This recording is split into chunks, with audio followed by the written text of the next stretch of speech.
Hello friends, क्या आपके साथ कभी ऐसा हुआ है? आपने एक परफेक्ट ब्रेकआउट देखा, रेजिस्टेंस टूट रहा है, बड़ी ग्रीन कैंडल बनी है। आपने सोचा यही मौका है और आपने बाय कर लिया। लेकिन अगले ही पल मार्केट पलट गया और आपका स्टॉप लॉस हिट हो गया और प्राइस वापस वहीं चला गया जहां आपने सोचा था, मतलब कि आपके डायरेक्शन में। दोस्तों, ये बैड लक नहीं है, ये मार्केट का ग्लिच नहीं है, ये एक प्लान्ड गेम है। इसे हम कहते हैं ट्रैप ट्रेडिंग। मार्केट में कुछ ऐसे प्लेयर्स हैं जिन्हें हम ऑपरेटर्स या स्मार्ट मनी कहते हैं, जो चाहते हैं कि आप गलत जगह एंटर करें ताकि वो पैसा कमा सकें। आज की इस वीडियो में हम इस गेम को डिकोड करेंगे। आज हम समझेंगे कि ऑपरेटर्स कैसे सोचते हैं, रिटेल ट्रेडर्स कैसे फंसते हैं और सबसे इंपॉर्टेंट चीज़, आप इन ट्रैप्स को से बचकर स्मार्ट मनी के साथ कैसे ट्रेड ले सकते हैं। ठीक है? तो welcome to my channel. Let's dive deep into this concept. तो सबसे पहले हम बात करने वाले हैं कि फाउंडेशन समझते हैं। ठीक है? मार्केट में दो तरह के लोग होते हैं। एक हम रिटेल ट्रेडर्स, हम जो हैं वो हैं रिटेल ट्रेडर्स जो छोटे लॉट्स में ट्रेड करते हैं, और दूसरे हैं ऑपरेटर्स, जैसे हमारे हो गए बैंक्स, हेज फंड्स या इंस्टीट्यूशंस। अब एक सिंपल सी बात समझो, अगर किसी बड़े बैंक को 100 मिलियन का गोल्ड बाय करना है, मान के चलिए अगर हमारा कोई ऑपरेटर है। ठीक है? ऑपरेटर मतलब हमारा हो गया बिग मनी, मतलब एक बड़ा बैंक। ठीक है? इस तरह से हम एक बैंक ड्रॉ कर लेते हैं, ये बड़ा बैंक है और उसको अगर डायरेक्ट 100 मिलियन का ट्रेड जो है वो बाय करना है गोल्ड में, तो वो डायरेक्ट एक क्लिक करके तो बाय नहीं कर सकता है। ठीक है? कि उसने क्लिक किया और वो ट्रेड बाय हो जाएगी। ऐसा क्यों नहीं हो सकता? क्योंकि उन्हें सेलर्स चाहिए होते हैं। ठीक है? मैंने बताया ना कि बायर्स के अगेंस्ट में सेलर होने चाहिए, तभी ऑर्डर फुलफिल होगा वो। ठीक है? तो जो बायर होता है उसको सेलर चाहिए होता है, और जो सेलर होता है उसे बायर चाहिए होता है, ताकि वो अपने ऑर्डर्स फुलफिल कर सकते हैं। तो उन्हें इतनी बड़ी क्वांटिटी जो खरीदने के लिए सामने बेचने वाले लोग होने चाहिए। ठीक है? तो इसका मतलब ये होता है हमारा लिक्विडिटी। लिक्विडिटी क्या है? मैंने आपको बताया था कि फ्यूल की तरह काम करता है। यहीं पर आता है हमारा ट्रैप ट्रेडिंग, कि ऑपरेटर्स को लिक्विडिटी चाहिए होती है, और लिक्विडिटी कहाँ होती है? जहाँ आपके और मेरे जैसे रिटेल ट्रेडर्स के स्टॉप लॉसेस पड़े होते हैं। वो कहाँ पे पड़े होते हैं?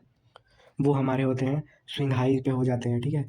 यहाँ पे हमारे, हमने यहाँ ट्रेड लिया तो हमने लो पे अपना स्टॉप लॉस लगा दिया। सेल साइड में हमने यहाँ पे एंटर किया तो अपना स्विंग हाई पे या डबल बॉटम के ऊपर हमारा स्टॉप लॉस हो गया। तो मेजर जो सपोर्ट एंड रेजिस्टेंस या एक जोन या एक रिवर्सल होता है, वहाँ पे हमारे स्टॉप लॉसेस पड़े होते हैं। तो उसका फ़ायदा उठाते हैं ऑपरेटर्स और उसको वहाँ पे क्रिएट करते हैं वो ट्रैप, जिसे हम ट्रैप ट्रेडिंग के नाम से जानते हैं। ऑपरेटर्स का काम मार्केट को प्रेडिक्ट करना नहीं है, उनका काम है मार्केट में लिक्विडिटी क्रिएट करना। ठीक है? प्राइस को जानबूझकर एक ही लेवल पर ले जाते हैं ताकि आपको लगे कि ब्रेकआउट हो गया है। तो बाय बाय क्या करते हैं? बायर्स वहाँ पे ट्रैप हो जाते हैं ताकि वो वहाँ पे अपनी यूज सेलिंग पोजीशन फिल कर सकें। लेकिन अब हम समझते हैं कि जो ट्रैप ट्रेडिंग है उसके पीछे की साइकोलॉजी क्या होती है। ठीक है? अब बात करते हैं साइकोलॉजी की। ऑपरेटर्स रिटेल ट्रेडर्स के दिमाग के साथ कैसे खेलते हैं? इसके पीछे दो इमोशंस हैं, एक है हमारा फोमो एंड दूसरा हो गया हमारा ग्रीड। फोमो का मतलब होता है हमारा fear of missing out. Imagine करिए, प्राइस एक रेजिस्टेंस लेवल पर बार बार हिट कर रहा है। आप वेट कर रहे हैं कि अचानक से बड़ी ग्रीन कैंडल रेजिस्टेंस को तोड़ती है। आपका दिमाग कहता है कि अरे ब्रेकआउट हो गया, अब तो ये रॉकेट बनेगा। ठीक है? जल्दी घुस जाता हूँ, नहीं तो रैली मिस हो जाएगी। ये सब आपके दिमाग में चलता रहता है। यही वो मोमेंट होता है जब जाल बिछाया जाता है आपके लिए। ठीक है? तो जैसे ही आप और हज़ारों आप ही की तरह रिटेल ट्रेडर्स जो होते हैं वो बाय करते हैं, वहाँ पे एंट्री लेते हैं उस पोजीशन में, ऑपरेटर वहाँ पे अपना एक बड़ा सेल ऑर्डर लगाते हैं, क्योंकि जब किसी ने खरीदा तो वो अपना ऑर्डर बेच देते हैं। ठीक है? उनको सेल बायर्स मिल गए सेल करने के लिए, तो अपना ऑर्डर एग्जीक्यूट करते हैं। मार्केट वहीं से रिवर्स होता है और तेज़ी से नीचे आते हुए हमें देखने को मिलता है। तो इसे सिंपली कहते हैं हमारा लिक्विडिटी ग्रैब। उन्होंने आपको बाय करवाया ताकि वो सेल कर सके। ठीक है? जब तक आप समझते हैं कि ये फेक ब्रेकआउट था, फेक आउट था, आपका स्टॉप लॉस हिट हो चुका होता है। अब ट्रैप ट्रेडिंग को स्पॉट करने के लिए आपको तीन चीज़ों का मेजर ध्यान देना चाहिए। जो होता है हमारा, फर्स्ट हो गया हमारा ऑब्वियस लेवल, सबको दिखने वाला लेवल। ठीक है? जहाँ बच्चा देख रहा है कि यहाँ पे सपोर्ट है, यहाँ पे रेजिस्टेंस है। अगर कोई सपोर्ट या रेजिस्टेंस लेवल बहुत ज़्यादा ऑब्वियस है, जिसे हर यूट्यूबर, हर हर बिगिनर देख रहा है, हर हर इंसान देख रहा है, सामने दिख रहा है, तो समझ लीजिए वहाँ पे ट्रैप क्रिएट होने वाला है। और दूसरा हो गया हमारा द मैनिपुलेशन कैंडल। ठीक है? नोटिस करिए, जब प्राइस उस लेवल को ब्रेक करे, क्या ब्रेकआउट के बाद अगली कैंडल सस्टेन कर रही है?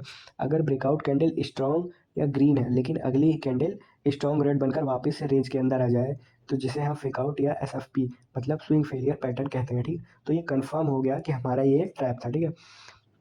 और हमारा third point and most important point है कि स्पीड। जो रियल मूव में प्राइस सस्टेन करता है ना, ट्रैप्स मूव में प्राइस तेज़ी से वापस घूमता है, जैसे रबर बैंड को खींच कर छोड़ दिया जाता है। ठीक है? जैसे मैं आपको बताया था कि प्राइस जब असली मूव देने वाला होता है तो वो डायरेक्ट निकलता है, किसी को एंटर करने का टाइम नहीं देता है। ठीक है? तो अब सवाल ये है कि हम इससे पैसे बना कैसे सकते हैं, ठीक है? हमें भीड़ का हिस्सा नहीं बनना, हमें ऑपरेटर्स के साथ चलना है।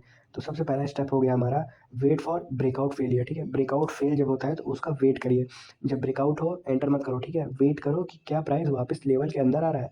और एंट्री हमारा क्या हो गया, स्टेप 2 हो गया, जैसे ही प्राइस वापस रेंज में आए और क्लोजिंग दे दे, ठीक है? Candle close is most important.